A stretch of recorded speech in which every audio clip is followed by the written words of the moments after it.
Hi, my name is Rich Schmidt. I'm here with Ariel Eberle. We're at Yamhill Valley Vineyards. It's August 21st, 2018. And Ariel, we'll start by asking you, why wine? Well, I started in science. I've always been really just gravitated towards science ever since high school. I had a biology teacher and then went into AP biology and decided at that point that I was going to major in biology at Oregon State when I went there. And it was sort of a convoluted path to wine, as it is for many winemakers. I studied biology with a chemistry minor, so was preparing to be pre-med, going into chiropractic or some kind of alternative medicine because I have scoliosis and I had a spinal fusion, so I wanted to help other people that had been through similar, physical challenges as what I had been through. But as I worked in clinics and hospitals, I found that the environment just wasn't the right match for me. You know, spending my time in a hospital was a little dark and sad, especially in the winter months of Oregon. Sure. So I, at that point, kind of left the country. I went to teach English in Korea.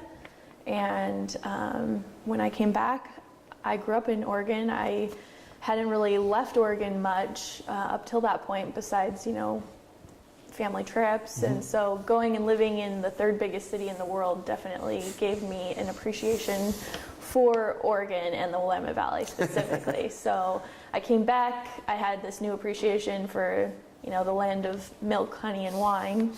And I, at that point, had the chance to develop my love of Riesling, which I now call the gateway wine. And I came back and I knew that it was the right time to get my foot in the door if I wanted to get involved with winemaking. And I just had always been drawn to vineyards. There was this, beautiful like organization of chaos in a way, where it's this, botanical, beautifully organized thing, but aesthetically pleasing, but there's also this wildness to it. So that's kind of what drew me in the first place with the vineyard. And then just the timing of everything. So knowing that I needed to get my foot in the door during harvest pushed me to come here. I applied with Stephen Cary. We met and he needed someone, so he asked me to come back the next day, and I guess the rest is history. I just fell in love with the process at that point. Sure.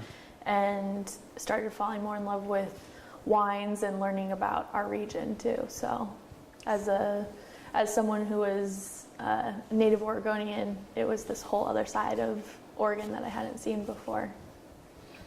Was there a moment at which when wine became a thought as a career for you? Like, was there a moment when you decided it was more than just something you enjoyed, it was something you actually wanted to do?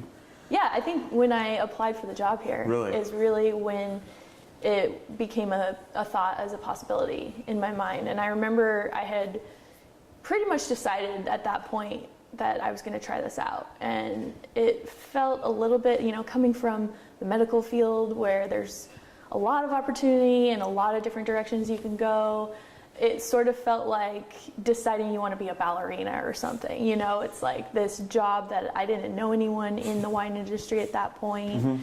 So it was just kind of pursuing it as a potential career interest, and what better way than to start working in the field and get that firsthand knowledge. And then as soon as I did start doing the work during harvest, I quickly realized that it was not just a job, it was a lifestyle. And it was very much, I fell in love with the people here and this place. I mean, I think that, being someone who appreciates the outdoors and appreciates nature, to have the opportunity to have that be something that's intertwined into my career. I had never really considered a job of that nature before. So yeah, it became a thought pretty quickly right when I started working harvest. Sure. Yeah. So coming from a background where you hadn't ever worked in the industry to jumping right into a harvest, what were your initial impressions of what it was like to work in wine? Well, I guess it's hard to remember a little bit, but I guess initially I thought it was just a really fun process.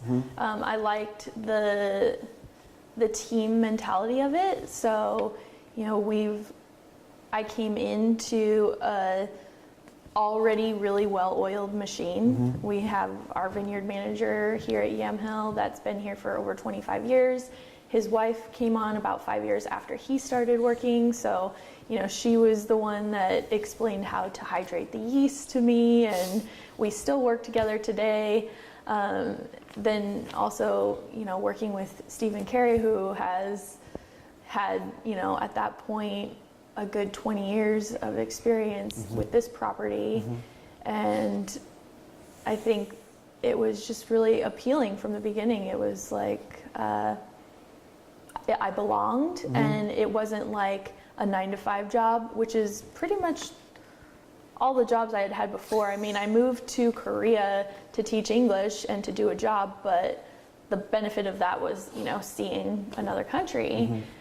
So I guess that was the first job that wasn't really just a job, but this seemed like a really good fit from the start, and I just it just seemed to click. It didn't feel like work. It felt fun, and it felt like you had this connection to the people you worked with. Like, you think about like war, right? Like you're almost like in the trenches with each other. So you create this really strong bond with people when you're working, 80 hours a week for 6 weeks. They become family. Sure. I think that was a big part of what made it feel like the right fit. Sure. You mentioned Stephen Cary, who hired you. Tell me a little bit about him and working with him. Yeah, so Stephen started Carey, Oregon Wines a long time ago, and that's how he was introduced to Yamhill Valley Vineyards. He basically started representing them, represented us at the Burgundy Challenge, which in a lot of ways is what put Oregon on the map. 10 Burgundy wines with 10 Oregon wines back in 1985. They poured the 1983 vintage, and Yamhill was one of the first, it was either first or second place during that Burgundy Challenge. So, he had this vision and then put it to work, and that I would say remained true during my time here working with Stephen. He had a vision, and he was always really dedicated to the varietal Pinot Noir, and also very dedicated to this place.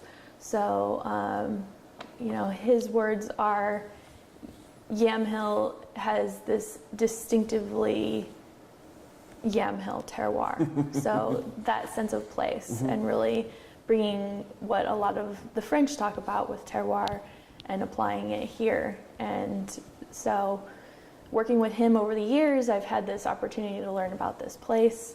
And during our winemaking, one of the things that he really put a lot of importance on is keeping all the blocks separate and learning from each of the blocks individually. And we continue to do that and honor that philosophy. Unfortunately, Stephen passed away earlier this year in April. And so having had the opportunity to work with him for almost a decade, and then, continuing the legacy that the Burgers and that Stephen Cary have put so much of their lives and passions into, is the way that I see my role. So it's an honor to have the chance to work with someone, and then also kind of now have this opportunity to fine-tune the winemaking and make sure that each of those blocks ends up in the ideal place despite the vintage. So, not making assumptions about what's coming off the vineyard, even though we do get to know it really well over the course of 30 years of winemaking and knowledge sharing. But we want to continue that onward and honor his legacy in that way. So real pleasure to work with him. I think he taught me a lot of things, even if he didn't intend to teach me them. And that's been really the foundation of my knowledge, my education. Sure. with winemaking. You talk a little bit about sort of his legacy. Do you feel like any pressure to kind of follow in his footsteps?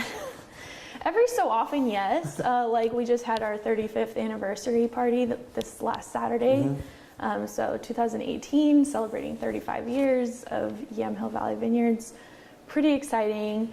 And then, of course, when the owners come up to you and say, you know, Stephen was the fabric of this place, and now you're that fabric, of course I feel pressure. But I, in that moment, really work to remind the owners and our whole team that all of us are the fabric. And, you know, I know that one person could never do everything that we have going on here. Sure. It takes all of us. It takes a village, so to say.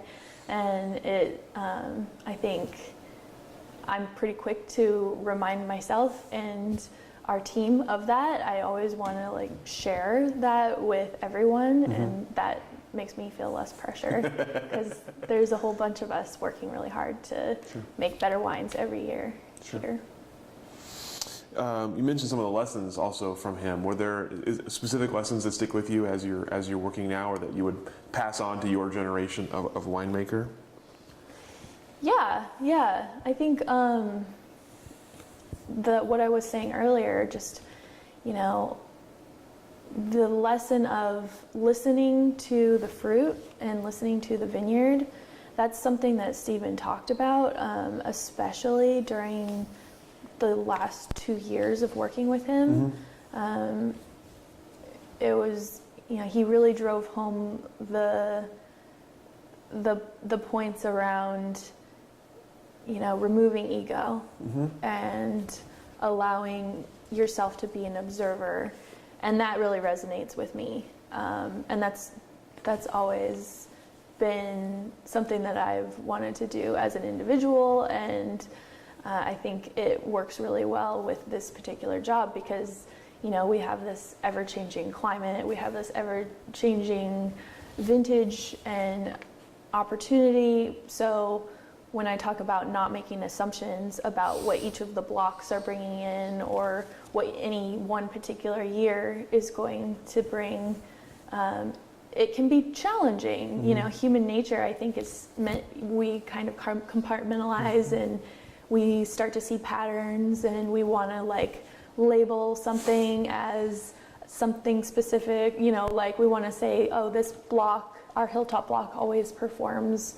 really well and ends up in our reserve wines. Well, I think a lot of what Stephen taught me is be open-minded, and just because you think that something might end up a certain way, you can be surprised. And to, you know, just to remain open to that, I think is a big part of everything that he's taught me. Sure. Yeah. So what was your role when you were first hired, and then kind of take me through kind of your progression to your current role? Sure. Well, I was a harvest assistant, you know, harvest intern when I was hired, and I think I was making like $10 an hour, and I was here for the education, that hands-on work. I had at that point my degree in biology, my chemistry minor, and so I remember that's what I said in the interview. I said, you know, I've never made wine before, but I'm a hard worker and I'm a quick study, and I think he really needed help. So he was like, all right, let's do this. Come back tomorrow. We'll start off. And so yeah, started as an intern, and like I said, Monica was the one to teach me about the yeast rehydration, and the whole team, you know, worked, and I learned then about the processing and became really comfortable with this particular place and how we run things here. And the agreement was that I was just going to be an intern, and, you know, whether that be 6 or 8 weeks, I hadn't had plans to keep with them long term. But as the 8 weeks wrapped up, we're getting closer to Thanksgiving, and so I talked to the owner of our winery, Dennis Berger, and I said, you know, I'd really like to stay on if there's more opportunity for me here. And he said, yeah, what do you feel about working in the vineyard and learning how to prune? And how do you feel about, going to New Zealand and doing a harvest there? So he had suggested that, and I had the bug at that point. I was ready to be a grape chaser at that point. So I said, yeah, let's do it. So I worked again with Monica in the fields that first winter, learned how to prune out there, kind of got more comfortable with our site. Being out in the field is very different than being in the winery. So, and that's part of it that I still love today, going out there and really observing what's going on in the vineyard and what the vines are, what kind of pressure they're under, depending on the year. And then in spring came, and I had arranged to work at a winery in New Zealand, the 2009 vintage in the southern hemisphere. I did at Palliser Estate, worked with Alan Johnson down there, and had a great time. It was a bigger winery, worked with a little bigger crew. I was the day shift. We had a day shift and a night shift. That's not something we ever had here. Sure.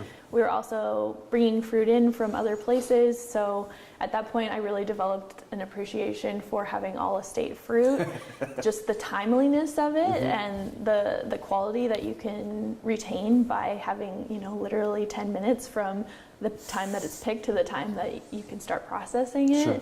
Was very attractive at that point for a lot of reasons, for the quality, but also just you're not waiting around for hours on end for fruit to show up, and you get to compact your day down a little bit more and be more efficient. So anyway, then I came back and I worked in the tasting room here at Yamhill that summer, and that worked out all really well for me because I really wanted to be able to learn all the aspects of the business. Sure. And yeah, at that point I kept learning. So I went back to school. I started taking one class per term at Chemeketa Wine Center.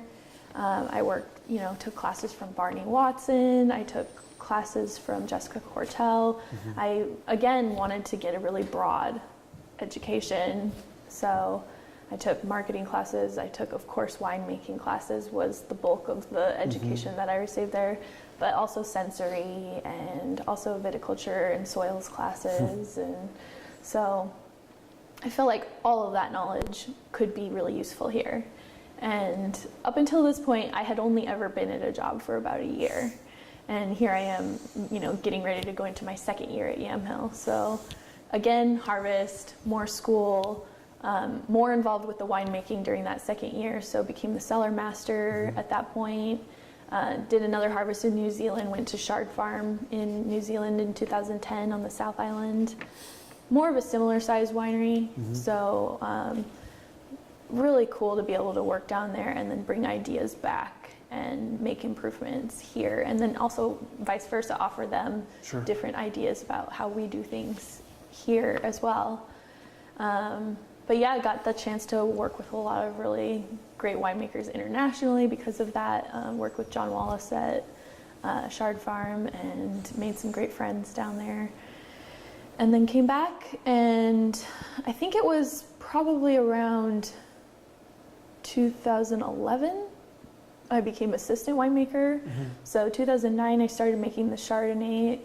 Dennis, the owner of our winery, really loves Chardonnay, and we had planted the wrong clone of Chardonnay the first time around, but he was so dedicated to it. We got the right clones. We planted clone 76 and 95 on one of our best sites on our property, and he entrusted me with that program starting in 2009. So I was able to move into being assistant winemaker. Again, I think that was right around 2011 when it was like official. And then in 2016, Stephen passed the torch and felt comfortable enough at that point. I had, kind of been the primary person running harvest for 2 years until that point. And so he felt comfortable to do that, and that was a huge honor. I think, if you've met Stephen, Stephen, and he he definitely likes things a certain way and has ideas about the way it should be. So I would say I would owe a lot of my competency to him, in the sense that the title didn't come too early. I felt very prepared, and I feel like he felt at peace with that decision. So from spring of 2016, we then hired our current assistant winemaker, Lynn Griswold, and kind of the rest has been us as the winemaking team going forward. So Stephen still helped us with the winemaking, especially during harvest. He got this great excitement during harvest and had so much energy and was ready to go, and kind of our circus coordinator, if you will, on the forklift, making sure all the bins end up in the right place and everything is kept separate and organized. Really important part of the whole thing. But yeah, he kind of got to sit back and watch the well-oiled machine that, you know, he had spent so long developing. So yeah, now I'm head winemaker, and Lynn and I are the winemaking team, and yeah, just trying to make the best wines we can from our place every year. Our goal is just to keep doing experimentation and again, you know, have that observing kind of philosophy that, you know, we're listening, we're not dictating anything. Sure. We're allowing the fruit to ferment in different ways, and then we're checking back in with it and seeing, how did that go? Should we do this again? And because of, you know, how much collaboration there is in the wine industry, especially in Oregon, we've been able to have a lot of success with the experiments that we've carefully chosen from collaboration and events like Steamboat. So Sure. that's the path. It's been now, you know, 10 years of working here. And if you asked me that, you know, 10 years ago, I don't think I would have known it would be this long of a journey with one place, but it's just a great fit. Sure. And it's allowed me to learn a lot of different aspects of the business. So It's a pretty great path too, being able to go abroad and complete your education or continue your education and things like that. yeah. I'm curious, speaking of education, I'm curious, with a biology chemistry background, how prepared were you when you started, and how much of it was, I have this great theoretical knowledge, and how much of it was, I have to get my hands dirty and actually see it happening? How prepared did you feel when you started working with the science of it? I think luckily at that point I didn't have to be really prepared. You know, I was able to come in and observe and do what an intern does. And I wouldn't say I felt very prepared. I would say I think personality-wise, I'm a moderate person, and I like to feel really over-prepared in order to feel confident about something. So, you know, maybe it might take me, you know, 10 tank transfers more to feel comfortable with that task. But at that point, it's all right. I got it. I got that. So, yeah, I would say the preparedness or that feeling of confidence developed over probably the first 4 or 5 years to really, you know, feel like, oh yeah, I got this. I'm not gonna mess it up. But that's just sort of my personality. I tend to be more cautious, and, you know, I'm not gonna try and move something with the forklift as fast as possible. I'm going to be careful and, you know, get it done with moderation. And then once I have that skill set, then I feel like, all right, what's next? Sure. You've talked about this a little bit already, but I'm curious if you can sort of describe your winemaking philosophy and how you've developed it sort of on the job. Yeah, again, I just think not to strong arm something, you know. The philosophy is to really let the fruit be what it is, and then over time, because we do have the opportunity and this real honor to work with the same place every year, to experiment and then listen and whether that be something, with a specific goal in mind. So last year, for example, we're really working to increase our stability of our wines. So we've made some changes with our barrel program, updated a lot of our older barrels, done a lot of mitigation with microbial issues in the process of updating our barrel program. I'd say the science is always going to be the way that I think about things. I really appreciated my time with Barney Watson because he's extremely scientifically minded and has the chemistry part down. So I think having that as my background, I am able to lean on that pretty strongly. But then with the component that's more the experimental, more listening to the fruit, that's where the artistry comes in. And that's where, Lynn and I are able to sit down at the blending table and have a conversation, and then at that point decide, what direction are we taking this, and what is this fruit asking for? What is it responding well to? We should keep doing this, we should expand this, or maybe we need to back off of this particular yeast that we're using, or so really a philosophy based around listening and observing, and always with a strong structure of science and an opportunity for artistry. Sure. Is it tough to be patient with the fruit? Is it tough to not want to manage every part of it? It used to be, but I think after the first time you bottle and then you learn that it doesn't benefit you to go and taste that bottle every, month even, to let it sit for 6 months and put it in the back of your mind and work on things that are going to be more productive and give you more positive results. I mean, there's never a lack of things to do around here. So I think that combined with learning that patience is a virtue has really made it a lot easier. I wouldn't say I came into this as a very patient person. Maybe teaching English started that trait, but I'd say it's developed, and it's pretty strong core characteristic now, because by nature you do need to be patient. I mean, from the time that you see the bud break, with all the potential fruit out here, and then going to bottle and then actually releasing that wine is 3+ years. So it's something you kind of learn to do by necessity. I think it just becomes a part of that, I guess, the natural time cycle. And with that, now I feel like I'm really in tune with it.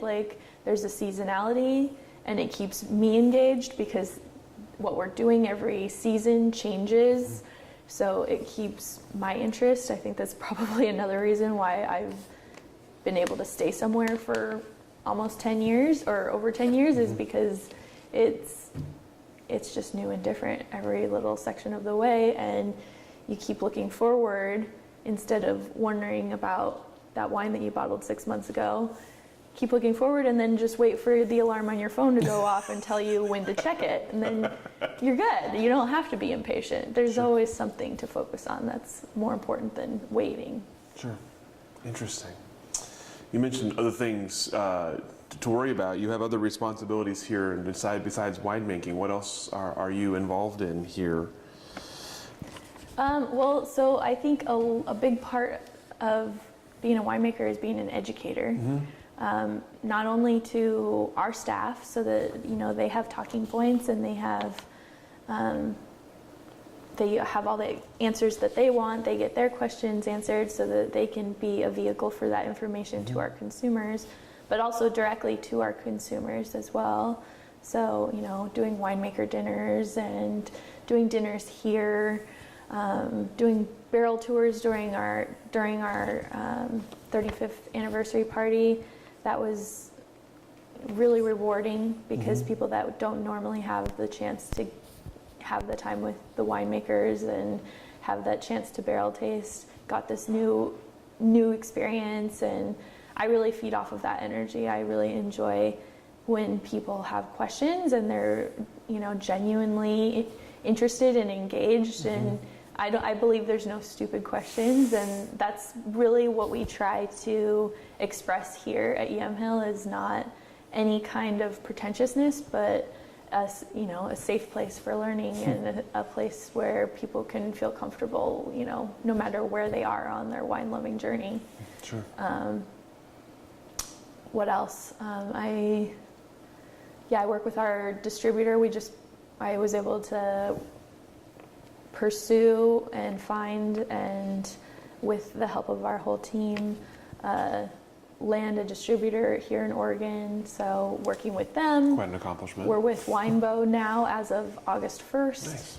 Nice. Prior to that, we had been with a beer distributor, so it's definitely a step in the right direction. They seem like a really great team. We're excited to be working with them. So the education on that side of things too.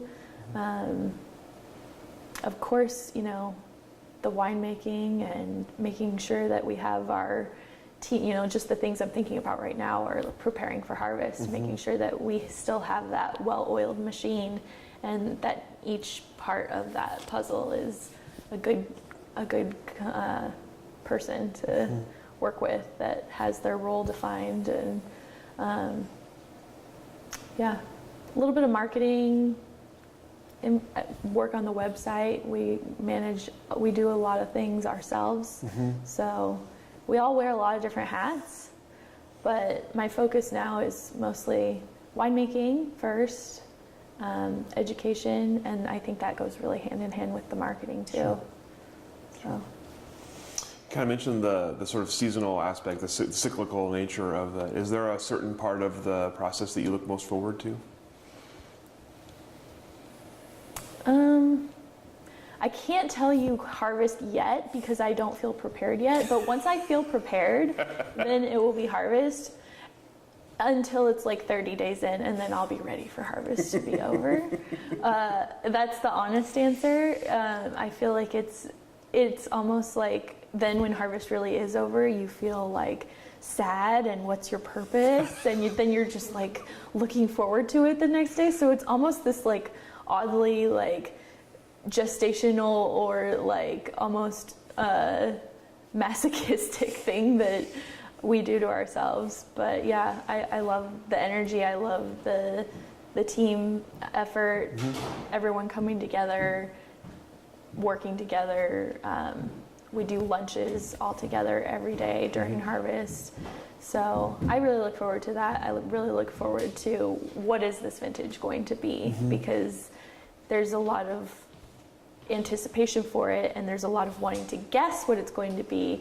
But again, at the end of the day, we have to let the fruit tell us and decide. And so that dynamic part of the year, I mean, I think it is one of the single most important times of year when you're thinking about what that final wine is going to be. All the other decisions are very important as well, but when we're talking about when to pick and when to press off and the blending process, I think those three things are the most important when it comes to the final product and the quality in the bottle. And I think that those three things probably are the ones that I really look forward to the most as well. Sure.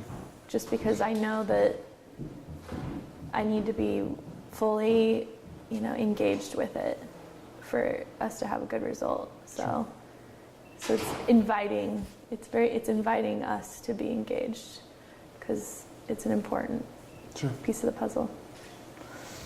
What are some of the challenges you face in the industry? Things you were either prepared for challenge-wise, or things that maybe caught you by surprise? I would say for me personally, the challenges are one thing that I didn't anticipate, which has kind of stuck with me, is the challenge of, wanting to be a doctor, wanting to go into the medical field and give back to society in this way. I did research in medicine before that, research and development. So having this job where I make booze for a living, that's a challenge in some ways. I've struggled with that because I want to do something that's measurably bettering society. And so about 2 years into my winemaking career, one of my mom's friends had this opportunity to do a fundraiser. And so we started working with Boys and Girls Aid Club, and they're based out of Portland. Or, I'm sorry, Boys and Girls Aid. And they opened my eyes to, you know, the world of galas and fundraisers, and that I can still contribute in society in this really important way.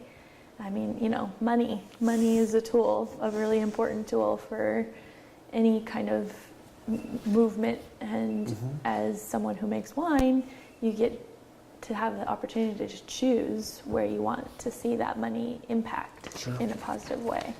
So that has been really really eye-opening for me in the sense of, okay, this is a good path because I can still do a lot of good with the tools that I have. And I think before that point, it was a little bit guilt. You know, it was like, oh, yeah, this is really fun, and I'm like using my mind and my senses and my strength and physicality and all these pieces of me coming together that I get to use for one job. Like, who can do that? That's an awesome thing to feel like you're never gonna get tired of it, you know?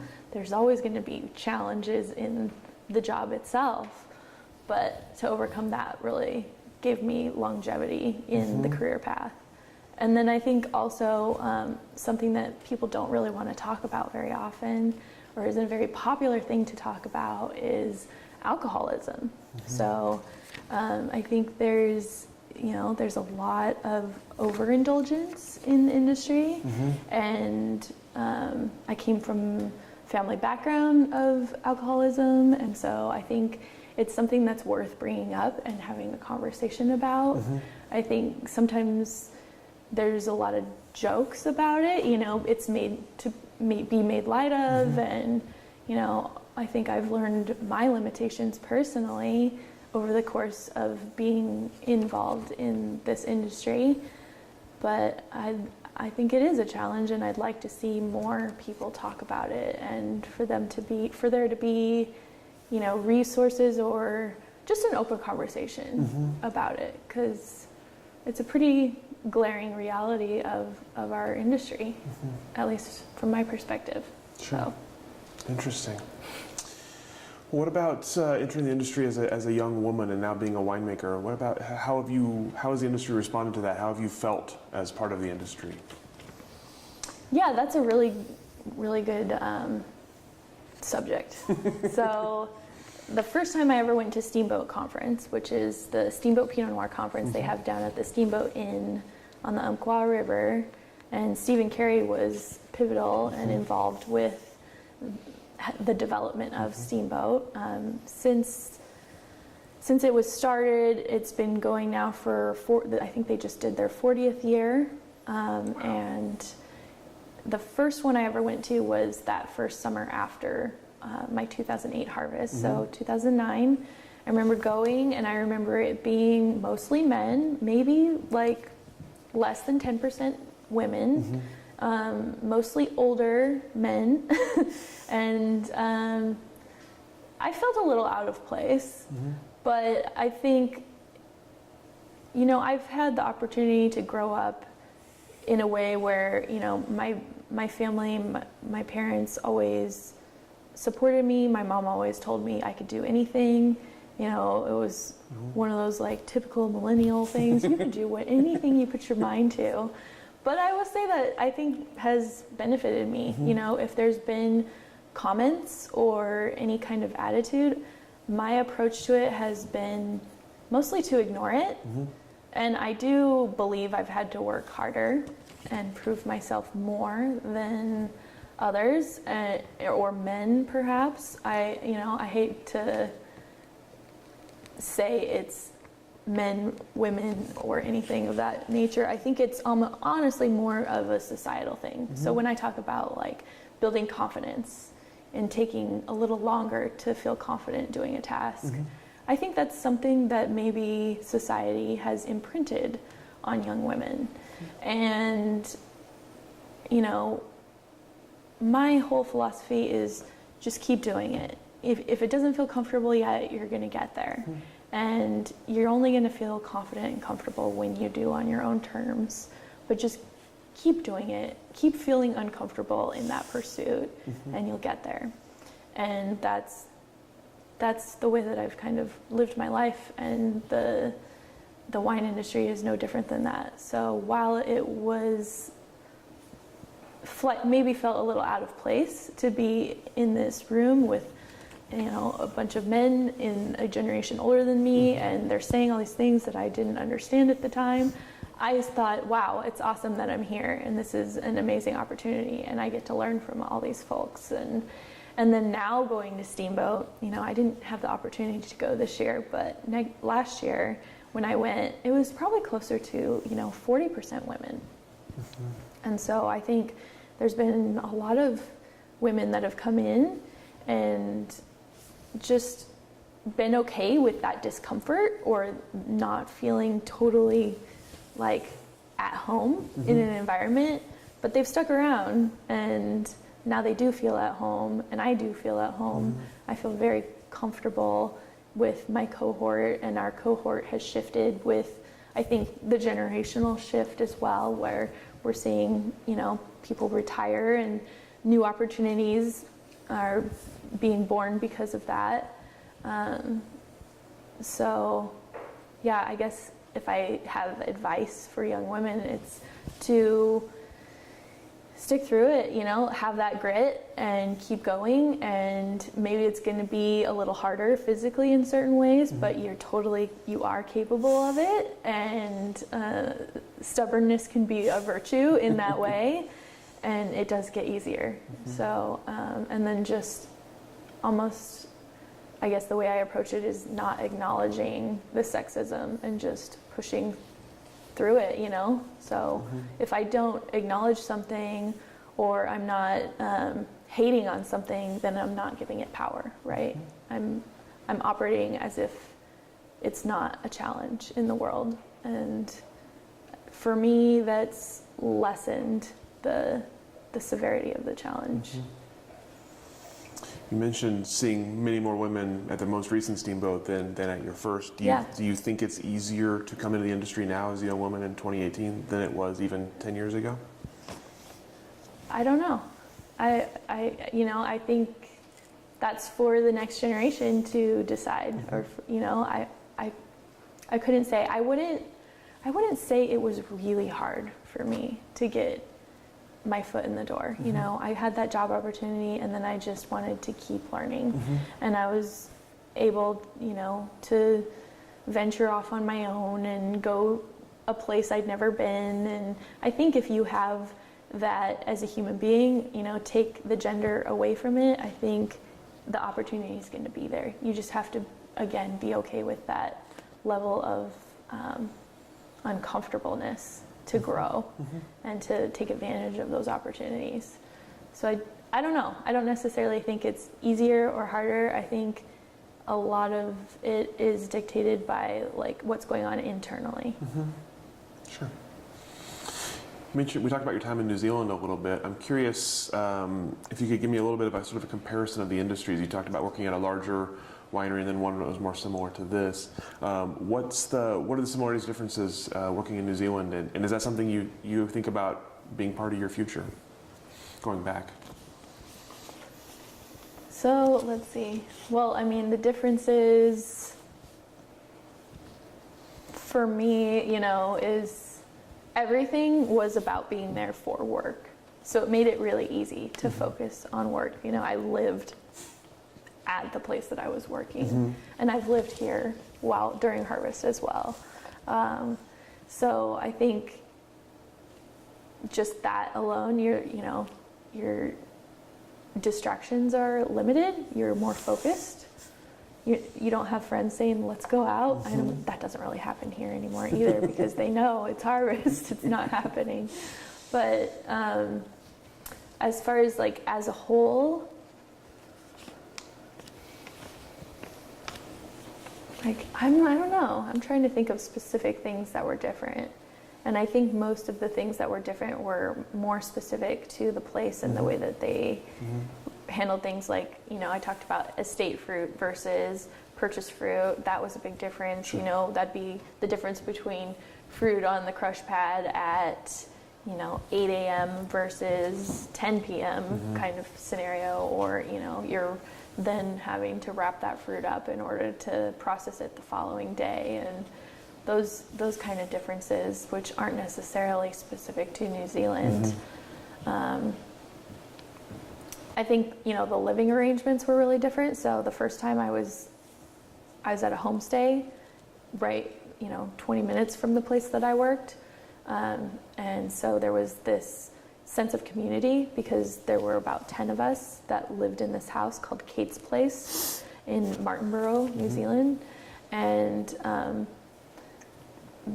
major sense of community in that sense. That was a little different than here because it was all people from all over the world. We had a girl who's now a winemaker at her parents' vineyard in Germany, and another gal from Germany. We had an Italian guy. We had this French girl from the south of France, and her summer job was making pizzas on the south of France, and then she came to do harvest. And so being able to meet all these people from just internationally, from Pinot Land Global, that was really different. And I know that we have that here too, but in our little bubble of YVV, we tend to not get in touch with that as much. So I think that's actually a good opportunity. That'd be a good thing to connect up with more wineries again, as we have in the past, and get to meet the interns that are here.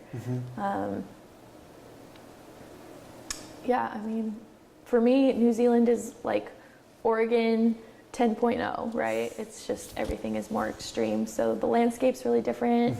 The mornings are colder, and it's just you sort of feel like you're on vacation, even though you're working your ass off during harvest there. So it's different in a lot of ways, but it's hard for me to. I think the question you're asking, it's a little harder for me to answer. Fair enough. Yeah, it's a good answer.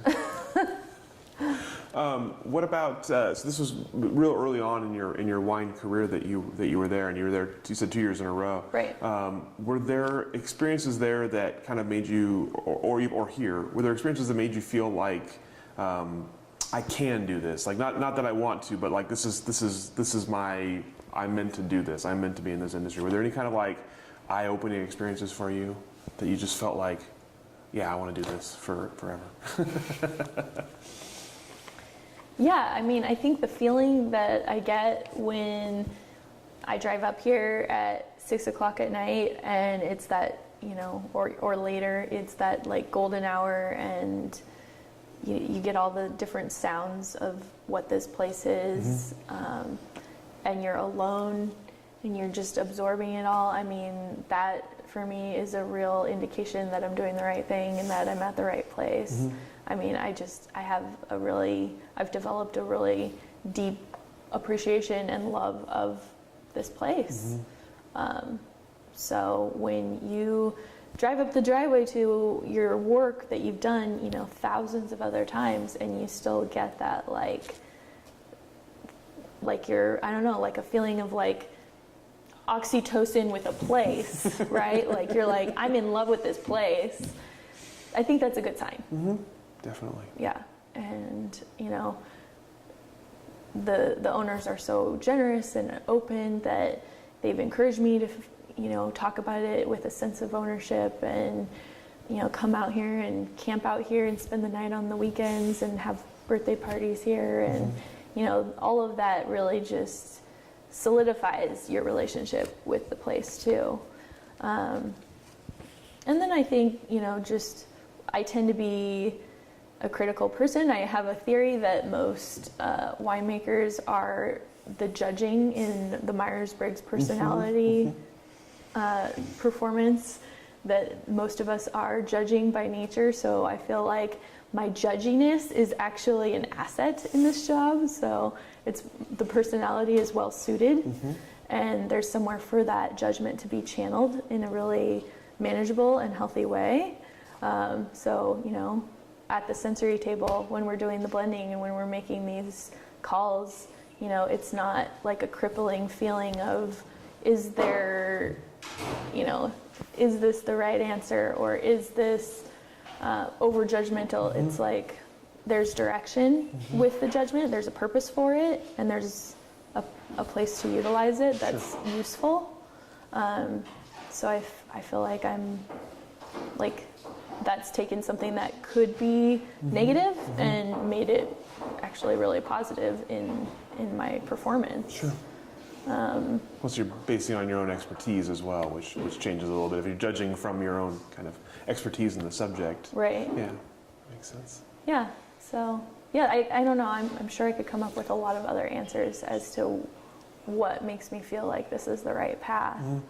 But at the end of the day, I'd say like that intuitive knowing and just listening to the feelings that I get when I'm here and when I'm doing it, and when someone drinks the wine that we made, you know, I would say actually, you know, recently there was a moment at IPNC. We were a featured winery this year, and we went up for our vineyard tour at Archery Summit, and I sat on a panel with the winemaker of Archery Summit and Domaine Serene and Sandberg Winery and Illahee and myself. We were all up there. I just happened to be the only female winemaker on the panel, and I felt very comfortable and confident despite that. We all talked about our wines. We poured our 2016 Reserve, which was my first vintage as head winemaker. We shared it with a group of the attendees of IPNC. The response was incredible. The response from the attendees and from the other winemakers was really encouraging. One of the other winemakers said that the wine was seamless, and to get that kind of feedback, and then also to be, you know, pleased with the result of your winemaking when you are so inclined to be very critical and judgmental, then that was a real, you know, a moment. And we all knew which wine was ours and talked about the differences in how we made the wines, but just feeling really proud of that result and proud of our team as a whole in being able to make something that we could recognize and that we felt really good about, you know. That's a moment of, yeah, this is definitely the right path. Sure. That's a good answer. Congratulations, also. Yeah, it was really kind of felt like a lot of things coming to a moment of clarity. Sure. Well, that's your first vintage as sort of solo winemaker too. That's a big deal. Yeah. Yeah. You also have a personal label, A Cheerful Note. Tell us how that came to be.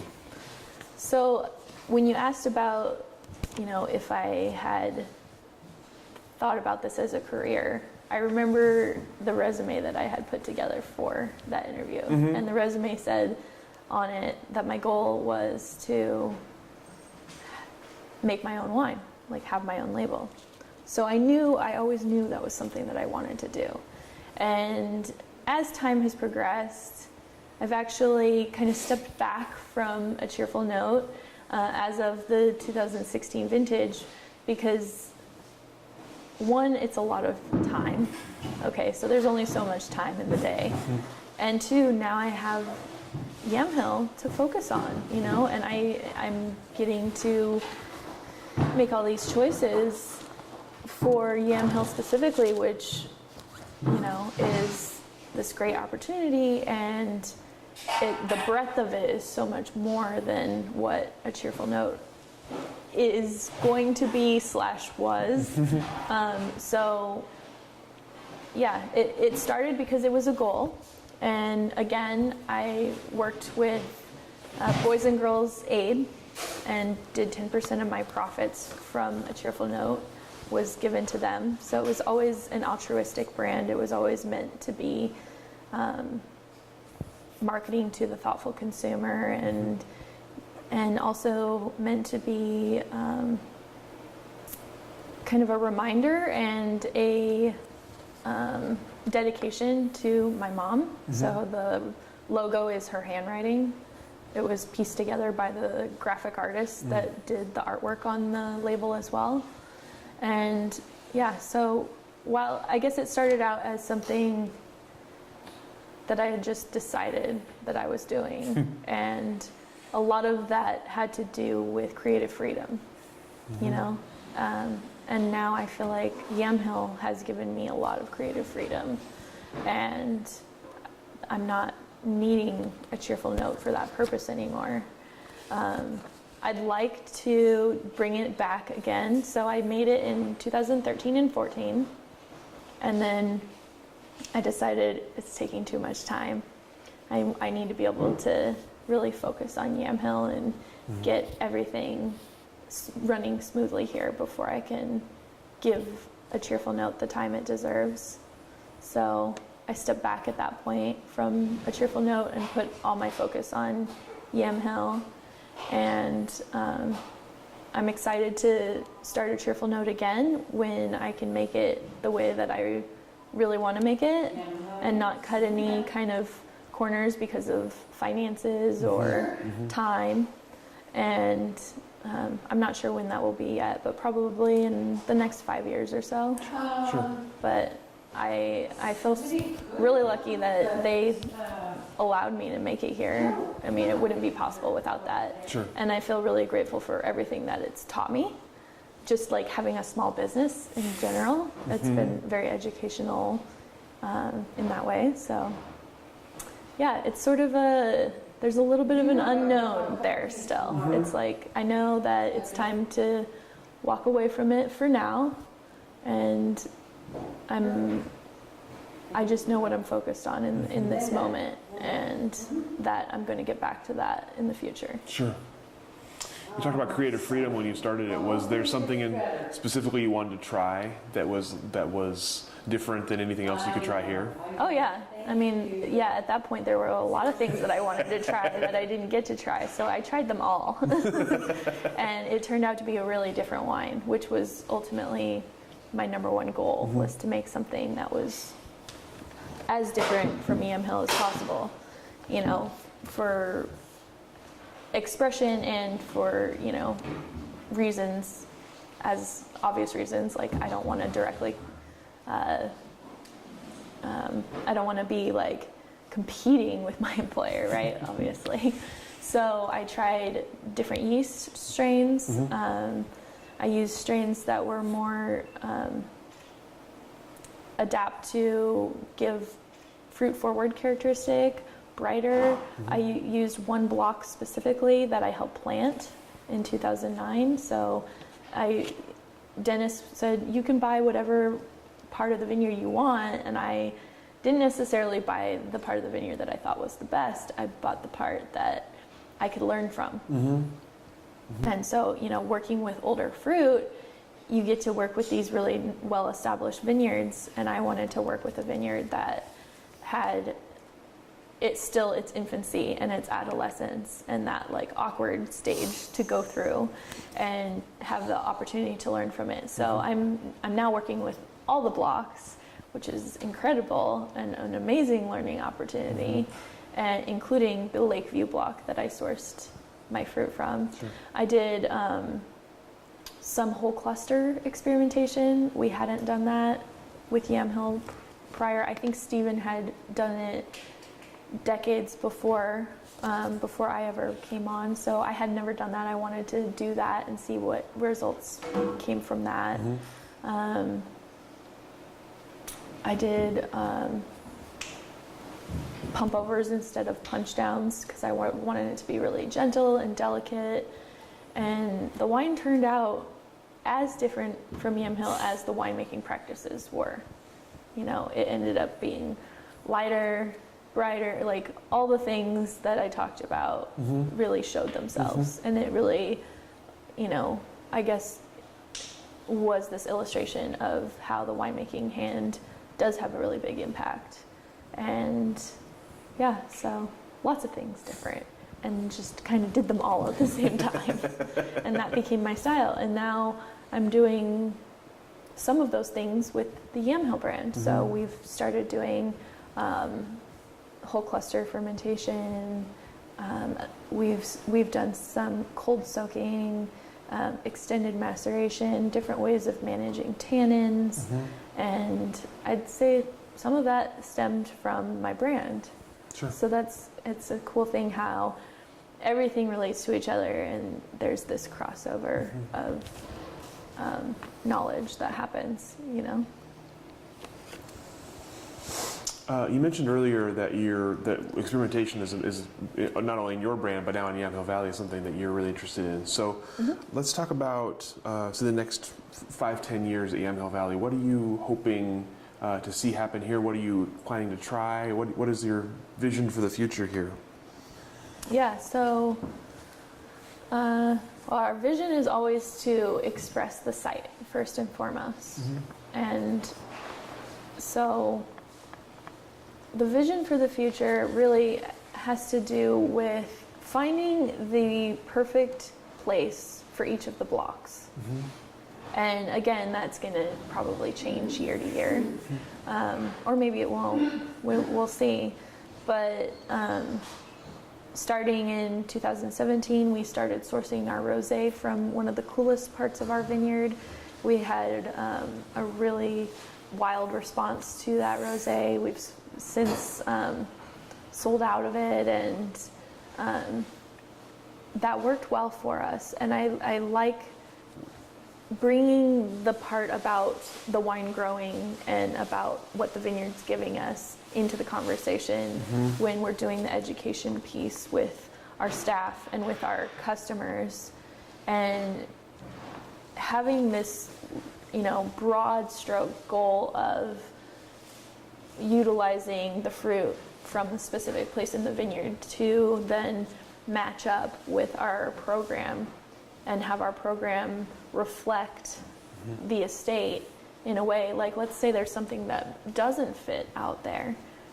I would hope we could develop a brand, or not a brand, but a label or a potential bottling if that is the case. So more listening, you know, more development, doing more of what works, but staying open-minded even if something doesn't work one time, trying it again in a different vintage. Long term, you know, it's really just to make the best wine that we can.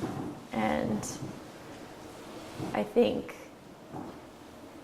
for Yamhill, a lot of that is getting people the opportunity to step out into the places in the vineyard where a specific wine came from.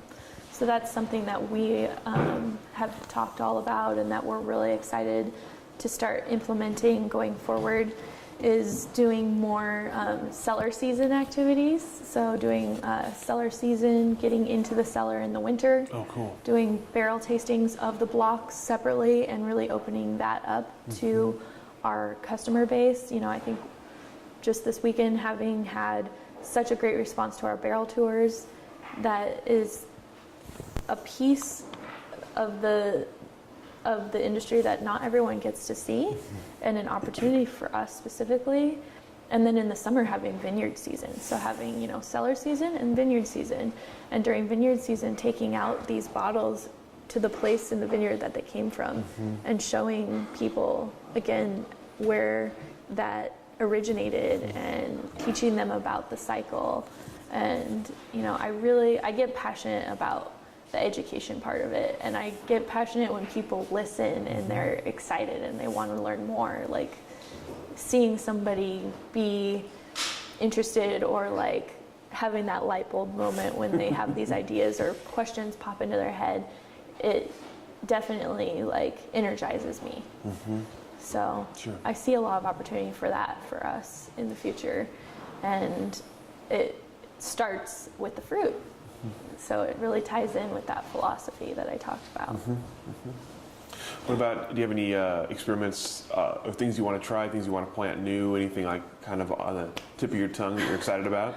Yeah, I have a lot of ideas about diversification. I think diversification in the future is going to be something that is vital to being relevant and successful, and I think it just kind of ties in with being, you know, remaining relevant is going to be a requirement of that is going to be innovation.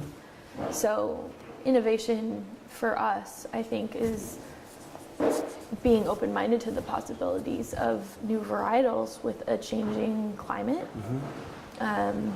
Perhaps Syrah, perhaps something different, but I think, you know, we're getting to the time where we're going to need to start planting some different varietals. This is my personal opinion. You know, I think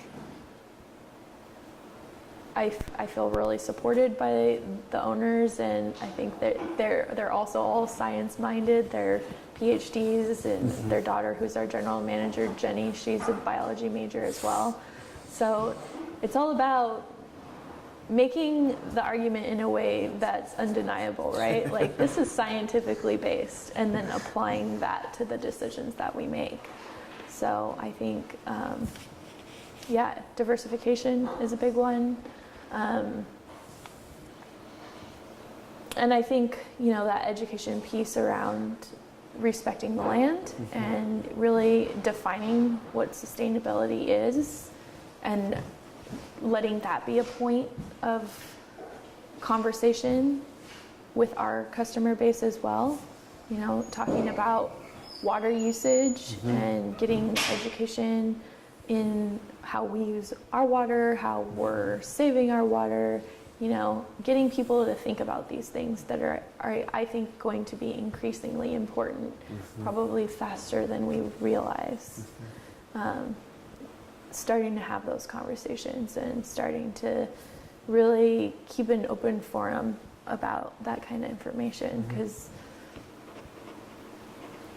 yeah, I would hate to miss the boat on that. It's all coming no matter what we do. So I think sooner rather than later getting those conversations going is a good thing for us. Sure. You're on the early part of your career in the wine industry, so you have a nice long future to look out at. What do you see on the horizon for Oregon wine in general? You talk about global climate change, global warming. What other things are on the horizon? Do you see growth continuing? Do you see leveling off? What are your thoughts on the future? I don't know. You know, I think Indy. Thank you for telling us. Yeah, I think there's a lot of unknowns with the whole global warming thing, and I think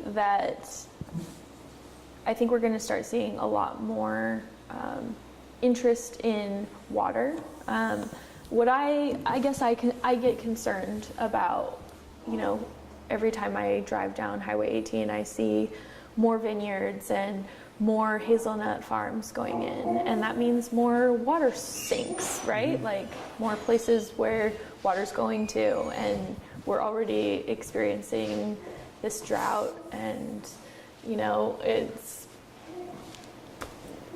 right in front of our faces, the smoke and the wildfires, and that we're all affected by it. So I think more responsibility around water use and land use is inevitable. I think that will likely come from the top down. I think it has to be, you know, more conversations with our political leaders and involvement with Oregon Wine Board, and you know, we're already starting to have these conversations. I think having Greg Jones at Linfield is a really amazing asset to us, because again, we're looking at someone who's scientifically minded and has, you know, the proof is in the pudding, so to speak, right? So more conversations about that, more responsibility, more coming together. You know, that's something we've been so good at historically, is coming together and sharing knowledge. And you see it with Linfield, and you see it with Oregon State, and you see these, you know, statewide crop load projects going on, and different community-based pulling information and sharing it with the industry as a whole. I think we're going to see more and more of that, and I think we're going to see more and more true, like, land stewards and water stewards in our industry.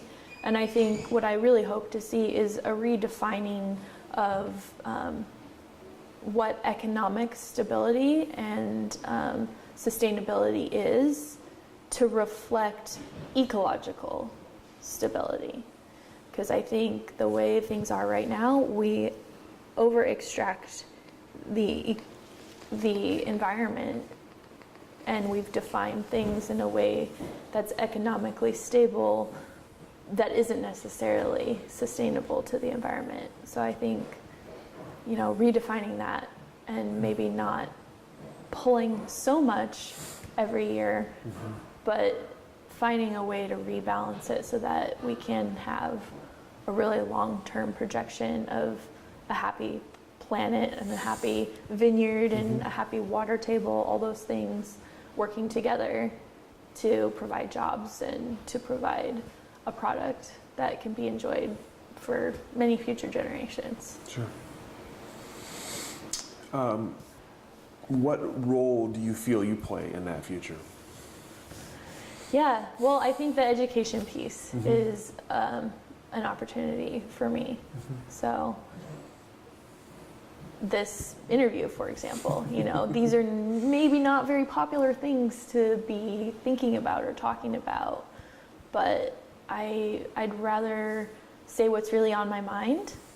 And some of that means that my role is currently developing, and I'm trying to find where my efforts can be used in a way that is starting the conversation with more people. So I guess that's my role right now, is like just having the uncomfortable sometimes conversation around this is an uncomfortable truth, right? Like, this is just part of what we're dealing with. And I think now starting to talk about it, and then also getting involved with, you know, live and working with Oregon Wine Board, and because I think the altruism is there. I think people really do want to do the right thing, and I think a big piece of it is ignorance in some ways. There's, you know, and that goes back to, again, our opportunity is to educate our consumer. Like, oh wow, I didn't know that, I didn't realize that, you know. Awesome, good, you learned something really important today. And admittedly, I'm still developing my role. I'm still, you know, finding out what is the biggest impact that I can have, because I do feel really passionately about it. You know, I want to see us recover from the era of wildfires and drought. I would like to see that happen, and I think we all have to take a really big role and be like involved in our actions, have to reflect to make the difference. Sure. You mentioned Oregon Wine's history of collaboration on these kinds of topics. With the growth of the industry so rapid over the last, say, 15 years, is that still something that's going to be happening? Is the industry still that industry where there's that amount of collaboration and altruism?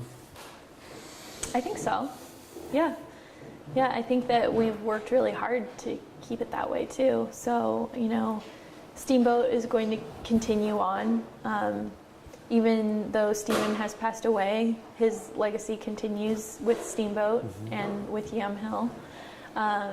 So we'll still have a collaborative effort in that for sure. I know that for a fact. We'll continue to share information in the same way. Many other collaborations and seminars have been put together in a similar style as Steamboat. So we have the Chardonnay technical tasting. That's a very open book. All the information is right there. When you buy your ticket, you get this package of really nicely organized information that has everything from what the bricks were when the fruit was picked to the growing conditions to the winemaking and the barrel program. All the information is right there. I mean, and the truth is you can never recreate the same wine again. So I think we've learned that our growth has probably been this fast because of that collaborative spirit.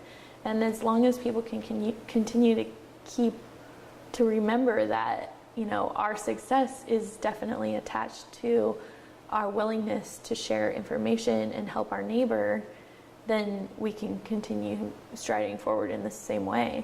Of course, there's going to be people that come in that maybe don't agree with that, and maybe people that only want to be on the receiving end of the conversation, and that's just part of reality and part of life. And I think we're going to keep being collaborative regardless of that. And I'm especially impressed with Willamette Valley Wineries Association this last year. I mean, some of the collaborative efforts that they've done have been pretty, business changing for people. Helped people to be successful and put them in touch with others that can help them to be successful. And I don't see it going away anytime soon. I think it's why all those ships have, rose together, and it's definitely that way today. You'd be surprised. You could email or call a winemaker that you might think, maybe they don't know you at all, and the willingness to help is definitely really apparent. And I haven't seen that slow down, and I don't expect it to. And if I have anything to do with it, I won't let it. Good answer. That's all the questions I've prepared. Okay. Anything else you'd like to mention at the end? Anything that I should have asked that I didn't? Any parting thoughts? No, I mean, I think your questions were really good. I especially liked the question about, being a female in the industry, because it's not something that I would have normally brought up in the conversation. You get that from my answer, but I think it's an important one, and I hope that young people can take something from that that's helpful.